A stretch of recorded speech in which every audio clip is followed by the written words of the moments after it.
Bismillahirrahmanirrahim. Assalamu alaikum. I hope you are all fine. Today we are going to start environmental sciences, and this will be mainly focused on the CSS syllabus of environmental sciences. Someone told me that they face difficulty while covering environmental sciences, so I thought I should work on this subject, and it might help some of you.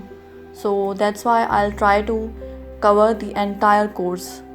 So if you face difficulty in this subject, then please share and like and subscribe so you can get notified about my videos related to the environmental sciences subject. So I'm telling you again that it will be entirely focused on the syllabus of CSS. So let's begin with it. So first of all, we'll try to understand what is environment, because if you understand environment, then you will be able to understand the definition of the subject, that's environmental sciences. First, you should know what is environment. The term environment has been derived from a French word, that is environ, and it means to surround. We can broadly understand this term as one's surroundings.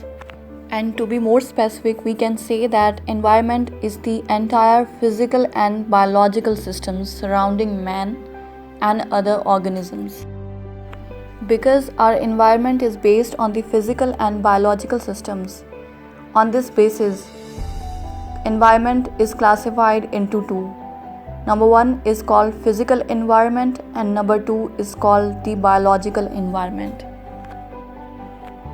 To define them, the non-living factors of our environment make up the physical environment.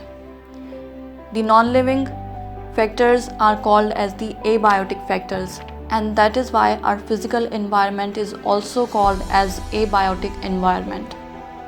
Some examples of the abiotic environment are soil, air, water, temperature, light, etc. Whereas the biological environment comprises of the biotic factors. And what are biotic factors? The living factors of the environment. That is why the biological environment is also called as the biotic environment. It includes all forms of life like plants, animals, microorganisms, pests, germs, etc. So here I'll give you a quick recap that what is environment. Environment is the entire physical and biological systems surrounding us and all other organisms. And it is classified into two. Number one is physical environment and other is biological environment. Physical environment comprises of all the abiotic factors that are the non-living factors of the environment, for example soil, air, water, temperature, etc. And the biological environment comprises of all the abiotic factors such as plants, all forms of life such as plants, animals, microorganisms, etc.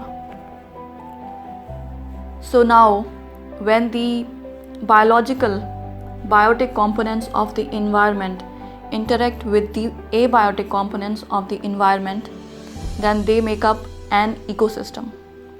For example, we have a desert ecosystem, pond ecosystem, and marine ecosystem, etc. तो basically जहाँ पर interaction की बात हो रही हो living और non living के बीच में, दैट मीन्स बायोटिक और एबायोटिक कंपोनेंट्स के बीच में जहाँ इंटरेक्शन की बात आ जाएगी, तो जो फॉर्म होगा that is called an ecosystem. And an ecosystem is categorised into 3 components. Number 1 is known as the producers, number 2 called the consumers, and number 3 are known as the decomposers. Mainly these 3 categories are interlinked and dependent on each other. Mainly this runs in a cycle. There is a cycle that producers produce, that produce is consumed by the consumers, and when the consumers die, they are decomposed by the decomposers. So this is a kind of cycle that continues. Okay, now let's discuss these three categories one by one. Number one is producers. Producers is the basic category of an ecosystem, and it comprises mainly of the green plants.